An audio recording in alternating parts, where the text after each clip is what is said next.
Good evening, everybody, and welcome to our live discussion. I'm Amanda Paris, host of CBC Arts' Exhibitionist and Marvin's Room on CBC Radio. As we get closer to the anniversary of Canada's Confederation, we are taking a look at different aspects of Canada's history and different perspectives on how that history has been shaped. Tonight, we're talking about Black Canadian history. What has been left out of Canada's history, and how do we do a better job of getting the perspectives of Black people into our story? And we want to hear from you. Leave comments and ask questions. We have a team of producers monitoring what you post on Facebook or YouTube so that we can include your voice in the discussion as well. Joining me today, we have, in Champaign, Illinois, Karen Flynn, Associate Professor of Gender and Women's Studies and African American Studies at the University of Illinois. And here in Toronto, Afua Cooper, James R. Johnston Chair in Black Canadian Studies at Dalhousie University and the President of the Black Canadian Studies Association. Nikki Clark, President of the Ontario Black History Society. And Andrea Davis, Chair of the Department of Humanities, Faculty of Liberal Arts and Professional Studies at York University and Associate Professor of Black Cultural Studies. So we are very excited to have you all here today and very excited to start this conversation with all of you tonight. I think, first of all, just a reminder to our viewers, please send us your questions and comments, but I'm going to start with my questions, and I want to start with you, Dr. Cooper. In your experience, how well does the average Canadian know Black history in Canada? The average Canadian doesn't know a lot about Black history in Canada, in my experience. If people are pressed to give an answer, they will say something about the Underground Railroad. I think that's the extent of most people's knowledge. But we have a very long history in this country, Black people, and it's very extensive, and it goes from coast to coast but most people don't know about that aspect of her broader history. Well, the way a lot of us know about history is through school. And so, Dr. Andrew Davis, you were actually the first teacher that taught me so much about Black Canadian history specifically. How well is Black history being integrated into how we are being taught Canadian history? Not well. I think we still continue to think about something called Canadian history and then something called Black history without understanding the ways in which Black history is essential to informing our understanding of Canadian history. And I think that as academics, and within the wider educational system, we need to do a much, much better job of bridging those, of making those connections. Dr. Flynn, would you agree with that assessment? Absolutely. I think as Dr. Davis pointed out, we have a tendency to sort of think about Canadian history and then perhaps add on Black Canadian history. And we do that at particular moments, such as Black History Month, right? Or in terms of, school curriculum, or even when, I was a student myself in Canada, sort of the end of the semester, if you will, after we have covered what we consider to be Canadian history. So we've been talking generally about Canadians overall, but for Nikki, how much do you think Black Canadians know about their own history? Well, I have to echo the sentiments of my colleagues here that there's still a lot of work that needs to be done. And just from my own observations, going frontline and doing presentations and just asking what the working knowledge of Black history is, there's a lot of leaning towards the understanding of American Black history and very little about Canadian Black history. Dr. Cooper, you're a chair of Black Canadian Studies. Would you say that that's something that people understand and that people have a strong sense of that history, or is it something that you still have to explain to folks what that looks like? I think you still have to explain to people, everybody, I mean, white, Blacks, Asians, what Black history looks like. I'm in Nova Scotia, and we have around 47 historically Black communities in Nova Scotia. And these communities have been there since the middle to the late 18th century. So people there in those communities do have a sense of themselves, they do have a sense of history and a sense of place. Many people probably, can't pinpoint specific dates as that, but they know the general contours. They know the contours of the loyalist migration, whether it's free loyalist or enslaved black loyalist.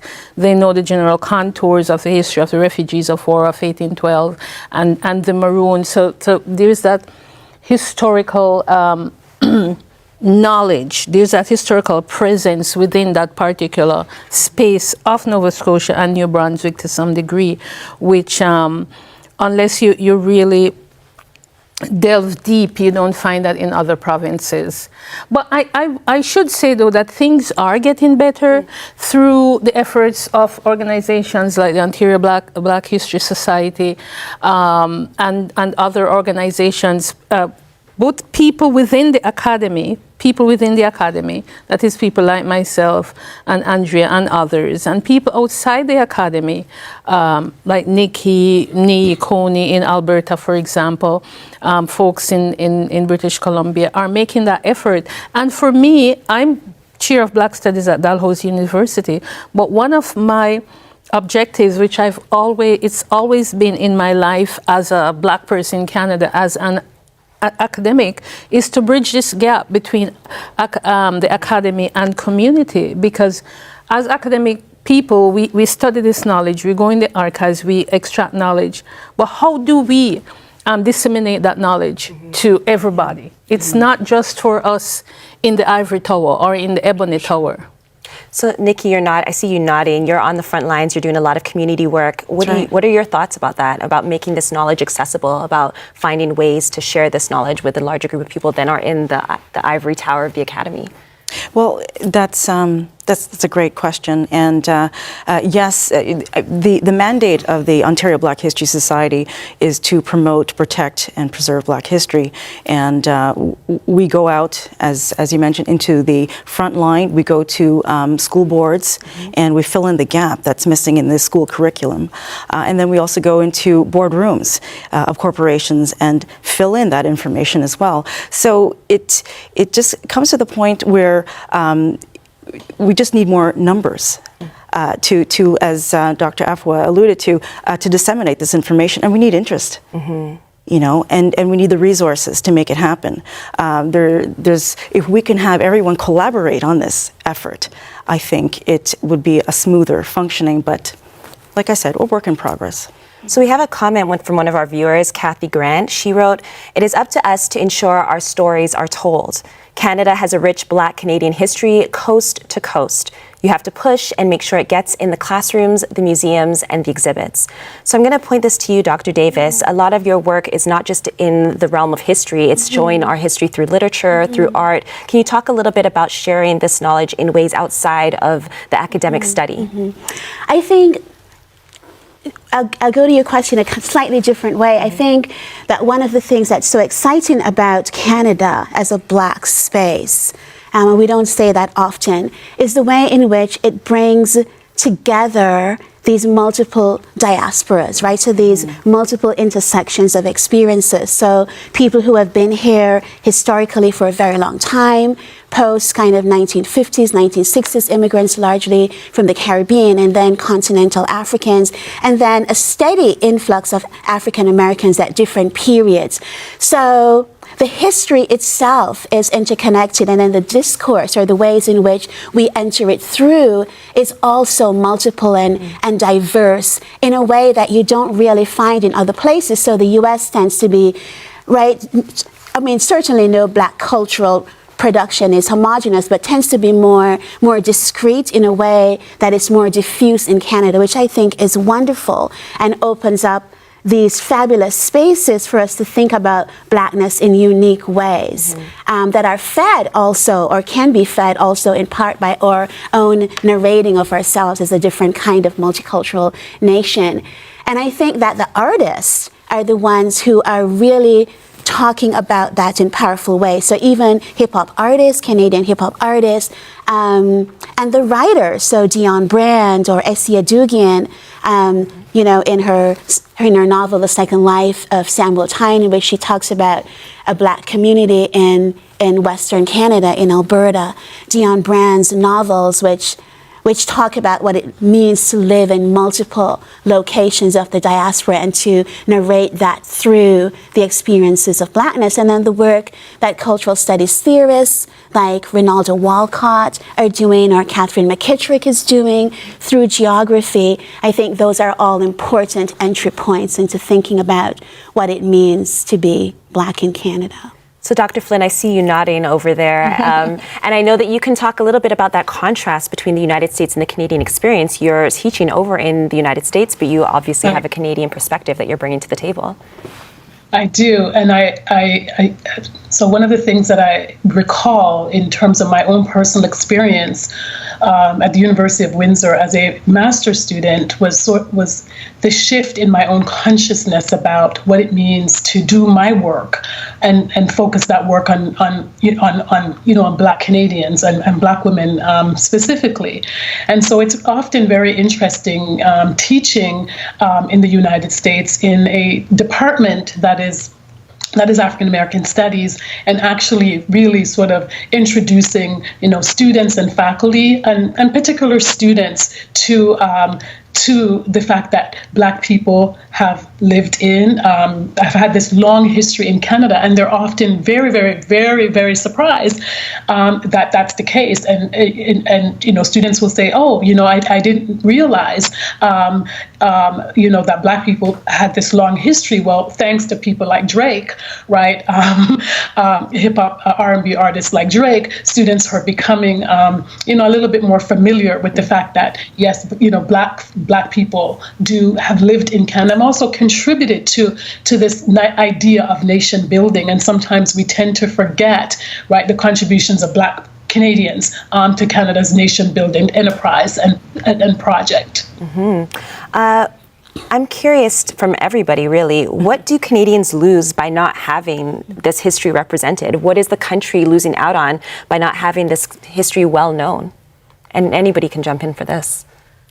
Well, I think we're at a crucial juncture right now at the 150. And we're having this discussion here at CBC. And one of the things that the 150 has opened up is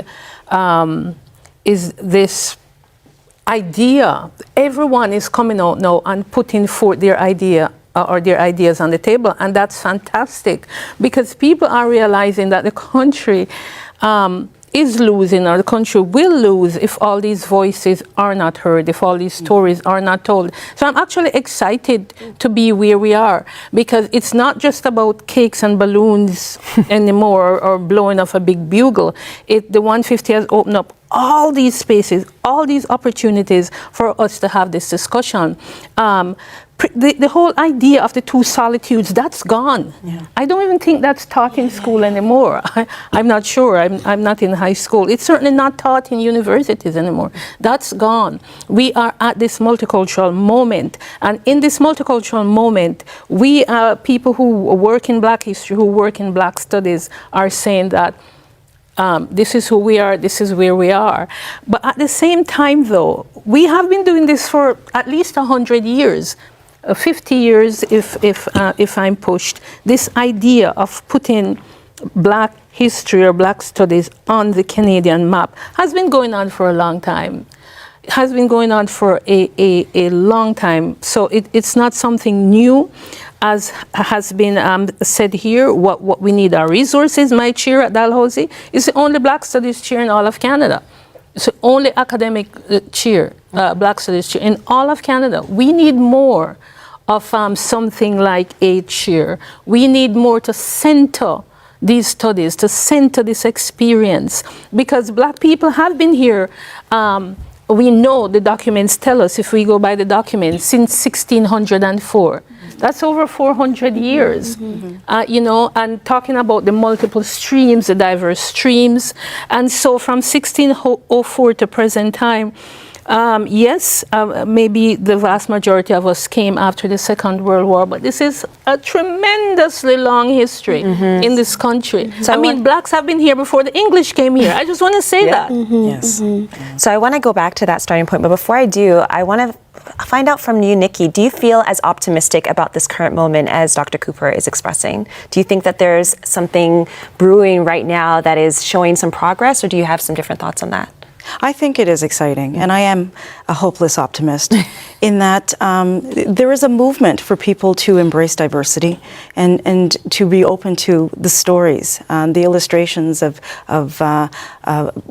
people coming to Canada and to learn from each other's stories and their parallels in the stories. So it is a really good time, and it's amazing to see people coming together to embrace this idea. Okay, so for any of our viewers that are super new to this conversation, Dr. Cooper, how do you determine the starting point of Black history in Canada? You said 1604. How do you determine what happened in 1604? Just give us the Cole's Notes version. Good. We determined, because that date was the date that was presented to us in the documents of the French at Port Royal being in Nova Scotia, Nouvelle-Écosse at the moment, at that time, of a black man called a Negro working as a servant for Sieur de Monts. Sieur de Monts was the French governor of Acadie. And then, again, fast forward 4 years later, there's Mathieu de Costa, for whom we have records as 1608, again working in service of the French, or to the French. And he was a translator and an interpreter for the French language and the local Aboriginal people, the Mi'kmaq people. So, and those are documented. We have the records for those. And these people, it seems, were free people, these two men that I'm talking about. If we fast forward to 1628, and we're now in Quebec City, the African presence there as represented by Olivier Lejeune, but he is enslaved. He is a little 9-year-old boy who is enslaved. He comes from Africa by one of Samuel de Champlain's friends. Samuel de Champlain is the founder of Quebec. And at the same time as Canada is being founded in the settler sense, here we have slavery. As the century matures, we find the overwhelming majority of Africans who are coming into what we now call Canada are enslaved. And throughout the 18th century, then in that long century, the 18th century, we also have the free black loyalists coming from the United States as a result of the American Revolution. But we also have white loyalists bringing their enslaved African property with them. Fast forward, we have the Maroons coming from Jamaica in 1796. Fast forward, 1813, 1816, refugees of the War of 1812. Again, these people fought for the British in the United States. British transported them to Canada, i.e. Nova Scotia and New Brunswick. Then later on, as we confederated in 1867, and Canada now opened up as a country that is supposedly welcoming immigrants, but they did not want black people. But we still have those African Americans insisting on coming in from the Plains States, Oklahoma, Kansas, Nebraska, and so on, to Western Canada. And I forgot the Underground Railroad. We're going to get yes, we're going to get, hold on. Let me jump in there, because you've given us an incredible timeline, and I want to jump into that timeline. Excellent. So we're talking about the Underground Railroad. We're talking a little bit about slavery in Canada. How did slavery shape the Canada that we know today? What was the impact of this institution in this country? Nikki, start us off, and we're going to go around and talk a little bit about this huge moment in Canadian history that a lot of people don't seem to know about. Well, in the 1600s, I think, and Dr. Efwa, jump in with the date, I think it was 1680 something with King Louis in France. Yeah, something like that. They wanted to build up the economic state in New France by bringing in cheap labor. So this is where there was en masse importation of black slaves into Canada. And then it just grew from there. They were brought in as chattel. So they were used as domestics in the home to raise children. They worked with merchants. They were slaves to priests, to nuns. So the slaves built New France along with the Aboriginal slaves that were there originally in the 1600s. So this free workforce was there, and built up Canada, pretty much. And I believe they're also involved in like agricultural, mining. There are various variations. Yeah, fur trade. Yeah, Fur trade. So we often hear about the Underground Railroad. That's something that I definitely learned about in high school, at least in a paragraph in a textbook. So I'm curious about what the impact of the current portrayal of Canada's role in the Underground Railroad has on our understanding of history. Dr. Davis, if you can jump in there, and I'd love to go to Dr. Flynn right after.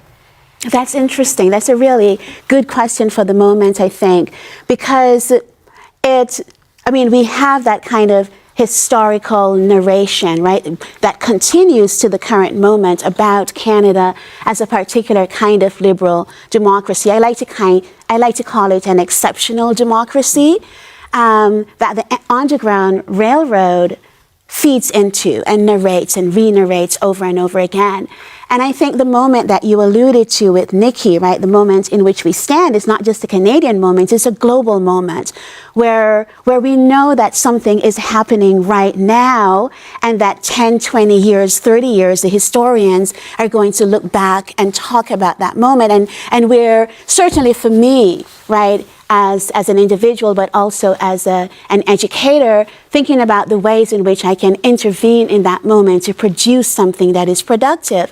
And one of the things that I see in the moment is the way in which Canada, because of this long historical self-positioning as this exceptional democracy, beside the United States, right, beside the kind of increasingly loud populist arguments coming out of the United States, that Canada has begun to emerge again as this kind of oppositional democracy, this kind of exceptional democracy that has led, right, is leading now to the out-migration of non-white and non-Christian immigrants from the United States, almost through the identical, right, route, border points as that early 20th century migration through Western Canada, which is really interesting. So you've seen a repeat of the Underground Railroad almost. Absolutely. And also a repeat in the way that it's being described and defined. Absolutely. So that here we have, in this moment, this re-emergence of Canada as a new kind of North Star. And a place that you will go despite the harshness of the weather. You will lose fingers and limbs and arms to go to this place. You will cross the border and immediately be arrested. But somehow that is better than the place that you are.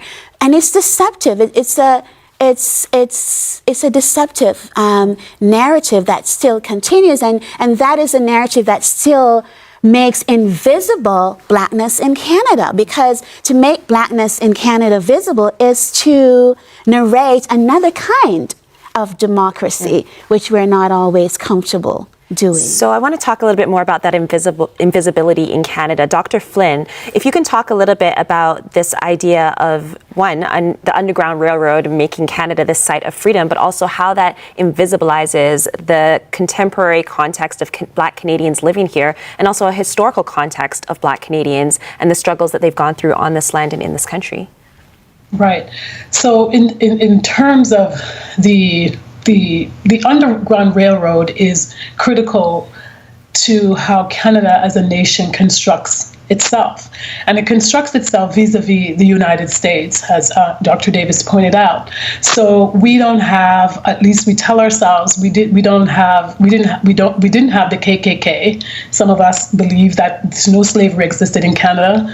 We don't have this sordid past, of lynchings and riots. Right, so Canada constructs its national identity. It's predicated on the idea of being a benevolent nation that opens its doors, particularly when we're talking about the Underground Railroad, and it opened its doors. It was the promised land, and in so doing, that national narrative, if you will, does not account or address the racism that those settlers faced when they migrated here. There's no discussion of segregation, right? Even though in a lot of instances, it wasn't de jure segregation, it was de facto segregation. So when we think of this place, Sorry, could you just define de jure and de facto for those of us that might not know the distinction exactly?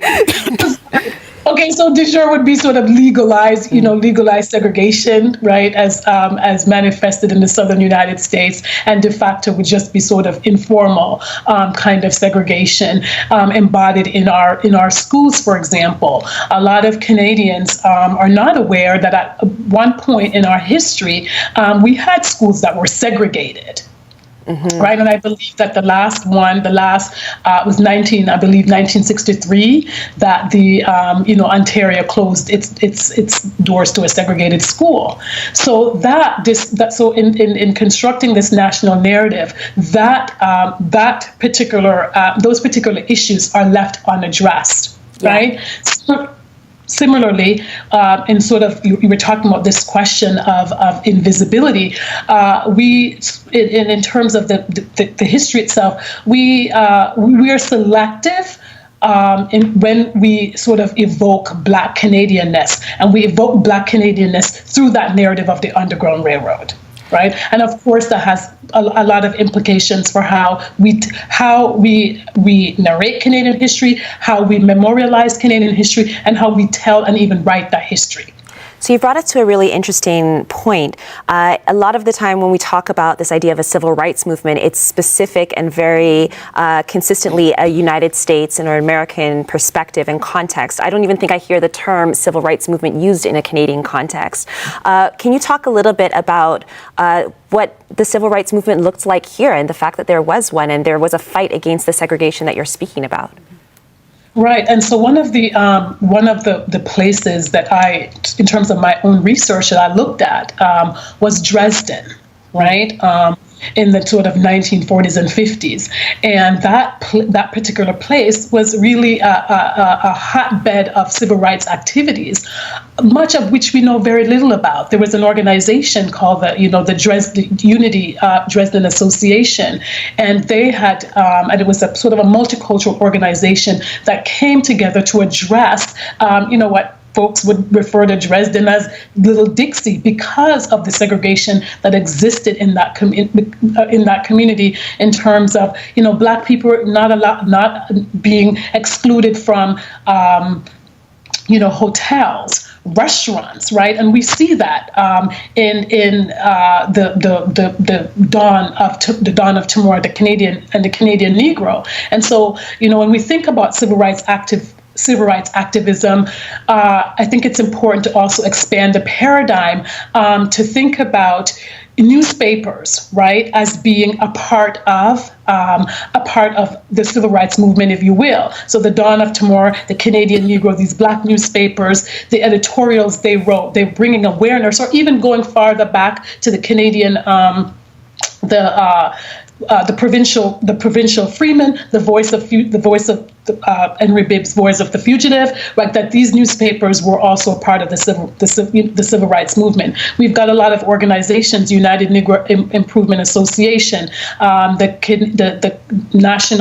Canadian Negro Association, for example, the Negro Citizenship Association, and that organization under the leadership of Don Moore was really critical as well in terms of the issue around migration, right? There was Canada had an exclusionary migration policy up until 1967 that it excluded Black people, Caribbean people in particular, and it was the sort of Don Moore, this Negro Citizenship Association, who would go to Ottawa, right? They would go to Ottawa and have these conversations with the government in terms of changing the immigration laws. Mm-hmm. Thank you. I feel like we're developing a syllabus for our audience in a little bit. So Nikki, can you give us some important figures or organizations who made really important contributions to the civil rights movement and to the fight against segregation in Canada as well? Can you add to our growing syllabus that we're creating? Well, I have to mention Viola Desmond, 1946, going into a movie theater and being dragged out of the white section of the movie theater because she paid for a ticket and wanted to sit closer to the screen. And then being jailed subsequently and fought against a charge for not paying a 1 cent movie tax. charged for tax evasion, which was actually resistance to racial discrimination. So she is a very important part of the catalyst for civil rights in Canada. Years before, Rosa Parks in the United States said, "I'm tired of sitting at the back of the bus." So we honor her, and I'm so happy to have her image and her reputation restored as we have her on the $10 bill next year. So yeah. Yeah, it's been a very significant thing. It's also been a slightly controversial thing to have her face grace the $10 bill. Dr. Davis, you're nodding. What are your thoughts on Well, I don't know. There's, Tubman on the US 20, and Viola Desmond on our 10. I don't necessarily want to get into the controversy around that. What is important, I think, is that the contribution that she made is remembered and honored and made a part of our Canadian story. And there is also Christy. I wasn't hearing Karen very well, so I don't know if she mentioned this, but was it Fred Christy Afua in Montreal 10 years before Viola Desmond, who the Christy versus York. Yeah. Because York was the name of the tavern that he went to and was refused service. And he sued them. So there's a case that went to the Supreme Court of Canada. Well. Christy versus York. And that happened in Montreal. Yeah. But if I may just point out that even before Viola Desmond, there was Carrie Best, the journalist Carrie Best from New Glasgow, the same town where Desmond had her troubles. Carrie Best was also dragged out of that cinema. Same cinema? The same cinema. And Carrie Best started a newspaper as a result. So she was a civil rights pioneer herself. And when Desmond, in 1946, when Desmond was dragged out of the cinema, Carrie Best used her newspaper, the Clarion, to highlight the plight of Viola Desmond. In fact, Carrie Best is not very much remembered, I guess, outside of Nova Scotia, but she was pivotal to the struggles in that province and was a pivotal figure in helping Viola Desmond launch her case to the Nova Scotia Supreme Court. So there were many others. I don't know if Karen had talked about Marcus Garvey. Marcus Garvey from the 19-teens into the 20s, into the 30s, agitating and advocating in all of Canada and the United States and the entire Americas, even in Africa. And it was in Nova Scotia where he gave that famous speech, "Emancipate Yourself from Mental Slavery," which Bob Marley took and made into a song. That was in Sydney, Nova Scotia, or North Sydney. So we've had this long line of civil rights fighters, and Rocky Jones, who passed away recently, was of course iconic in the struggle in Canada for civil rights. I don't know if Karen also had mentioned the Sir George William University. Yes. No, we didn't get to that yet. The 1969, when black students and their allies, Caribbean students in particular, were, fighting for student rights. We know about the Kent State University struggles in the American context, but few people know that in Canada we also had the student movement, and that black students embodied that movement. And just to give context, so George Williams was the name of the university that now is known as Concordia. Concordia in Montreal. It's 1969. Yes. And there's a fantastic film that the National Film Board, Selwyn Jacobs and co. Produced called The Ninth Floor, because it was on the ninth floor of the university, Sir George Williams University, that the whole computer incident happened and the computer room was burnt down. And so many students were deported, jailed, beaten, chased out of town. And that a lot of people don't know, but that is when CSIS actually was founded, because it was the RCMP that looked after that case. And when they did the report of the whole thing, the Canadian state said the RCMP is a police body. no, we need like a spy body for this kind of work. And CSIS was created. It was out of Black student agitation in the province of Quebec, in Montreal, that happened. But this was a pivotal moment in the Canadian student movement and in Black civil rights in this country and on the continent, because it really changed everything. Well, I think it's really important for us to have this conversation and to recognize that alongside a history of migration and slavery, there's also a large history of resistance as well. Absolutely. That's a part of this. I just want to share some comments that have been coming in to us from Facebook. Sherry Edmonds Flett says, in 1858, people of African descent came to Vancouver Island from California, which is a very important history as well. She also mentions the African American abolitionists who came to Vancouver Island, like Nancy Davis Lester and her husband, Peter Mifflin. Kathy Grant mentions looking forward to the story of nurse Gloria Bayliss, who immigrated from Barbados to be shared. She challenged Hilton's Queen Elizabeth Hotel and won. Two of her children are Dr. Francois Bayliss and MP Frank Bayliss. And Julia Madison says, I wish we were taught about these people and events in school. So for those of our viewers who are sitting here eager and desiring to learn more, we've mentioned a few references and resources like the film Ninth Floor. The Ninth Floor. Let's hear some more stuff, books, movies. What are the things that you all would recommend? Dr. Flynn, I'll start with you. So I would recommend my own book. May I do that? Of course you may do that. And I'm just responding to Kathy Grant. So the Gloria Bayliss, so I'm sort of looking at, I am actually focusing now on the Gloria Bayliss case, that one of the very first case that actually was brought to court in Montreal when race was used in the new law against racial discrimination. So my book, Moving Beyond Borders, it's a very long title, so I never could remember what happens after the exclamation, right? But it's about Black Canadian and Black women's history. I would also recommend, I love Afua Cooper's book on Marie-Joseph Angelique. I think that's it's so incredibly well-researched and written. The book, The Promised Land, which is an edited collection. The film, The Road to Justice, Roger McTeer.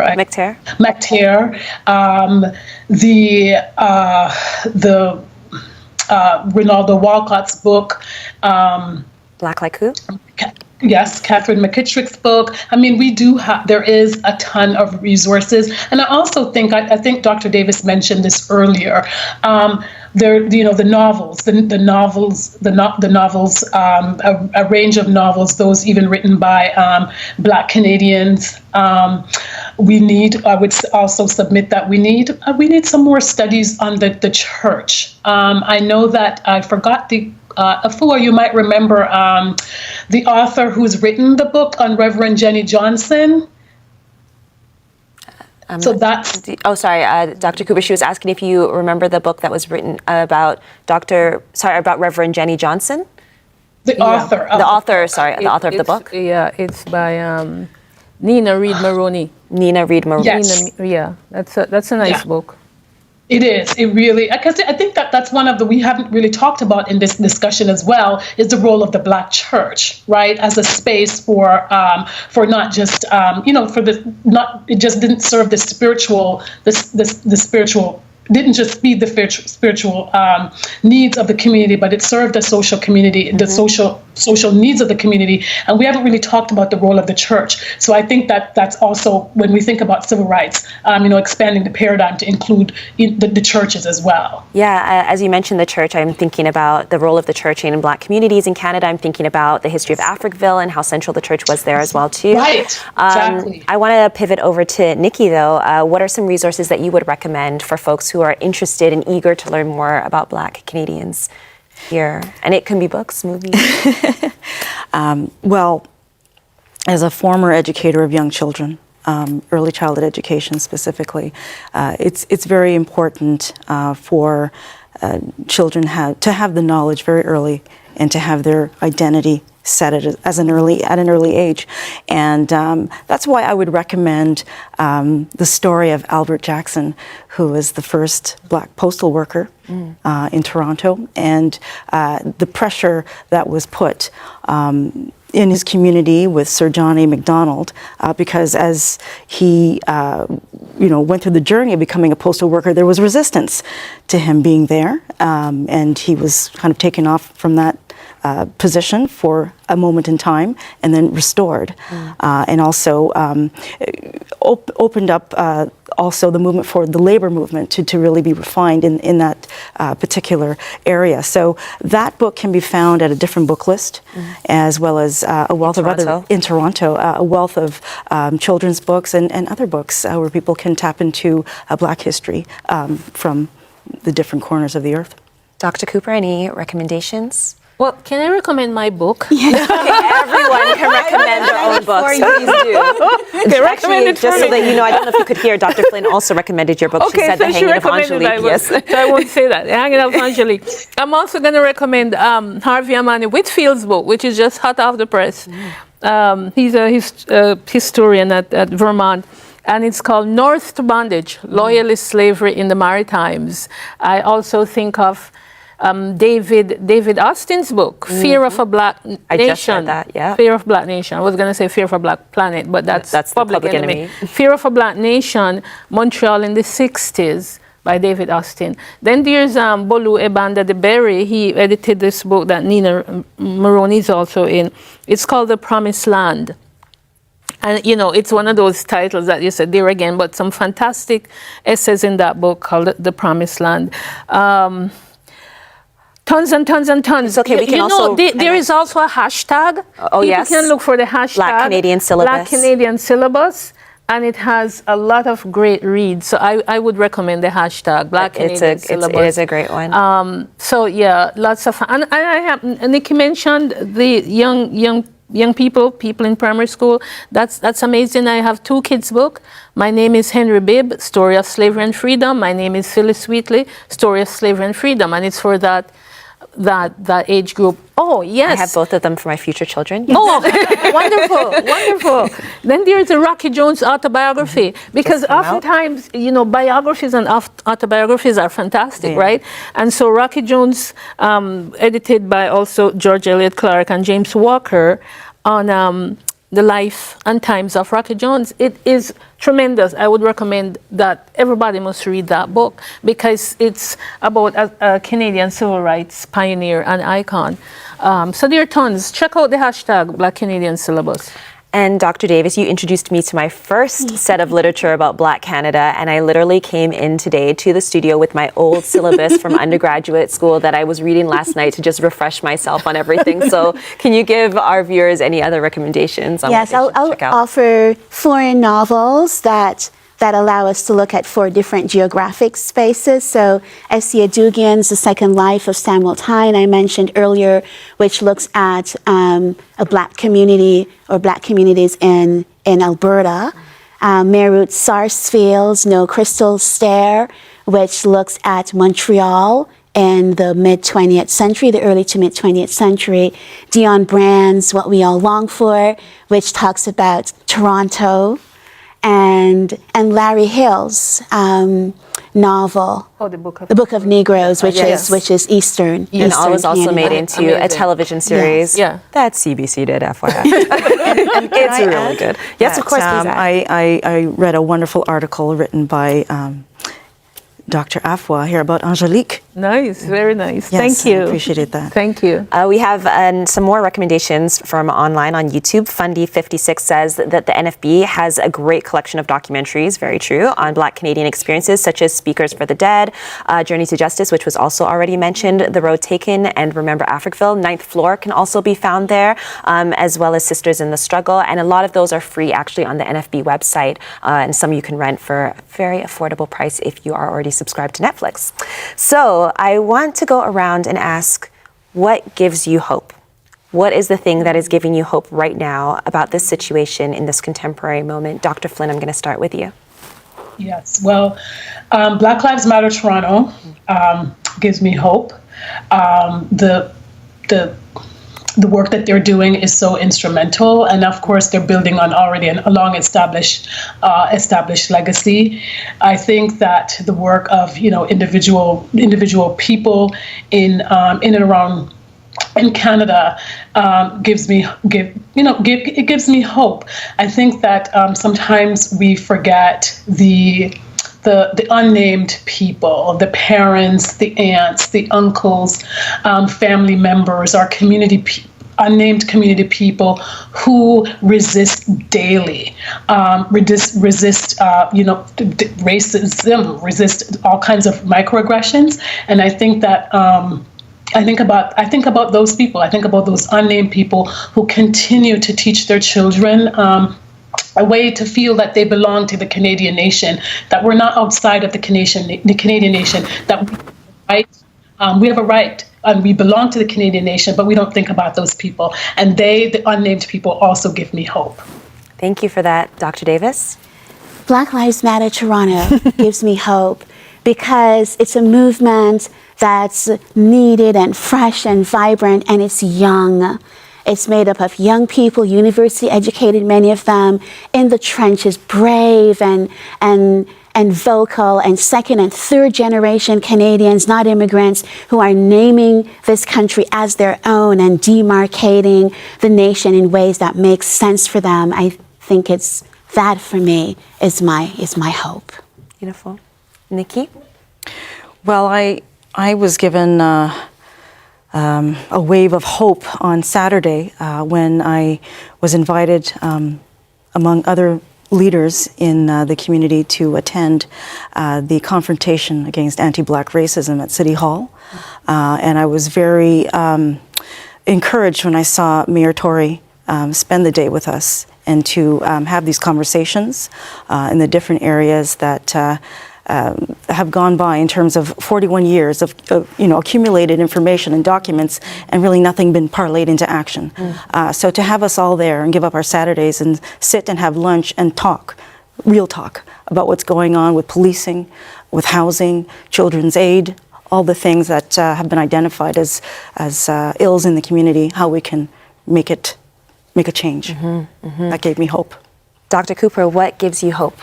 I would say that in spite of the fact that, slavery in Canada, the enslavement of Africans in Canada, that institution set the tone for subsequent generations, and this idea that we have, that of Black inferiority and white superiority. That's one of the legacies of slavery, and the color bar that was set in place for Black people. So you can be, you're meant to be choppers of wood and drawers of water, whatever the saying is. Throughout the centuries, that Black people in this country have revolted against that idea that we are meant to be there and not move. In spite of the fact that today we have, massive incarceration rates in Canada. In fact, Canada incarcerates African Canadians at a higher rate than the Americans. In spite of the fact that we have all these children seized by child welfare agency, and we still have a high dropout rate in high schools. I'm still hopeful because there is this resistance against it throughout all of Canada. People are saying no. And this terrain of knowledge is one terrain in which we wage a struggle for our humanity and for our dignity. And we're saying no to things that brutalize us. And so I am hopeful. I'm very hopeful. I'm actually very enthusiastic, very optimistic, almost ecstatic because of what I see we're capable, that what we have done over the centuries and what we continue to do in celebration of our Blackness and in celebration of our humanity. Ashe to that. I want to say thank you to all of you for joining us, and all of you at home as well for joining us in this digital discussion. Please keep the conversation going online. And thank you again to our guests, Karen Flynn at the University of Illinois, Afua Cooper at Dalhousie University, Nikki Clark, President of the Ontario Black History Society, and Andrea Davis from York University. Thank you. Thanks again for joining us. If you want to see more programs about Canada's history, check out the Canadian History section on watch.cbc.ca and on ec.tout.tv. #StayWoke. Thank you. Thank you. Thank you.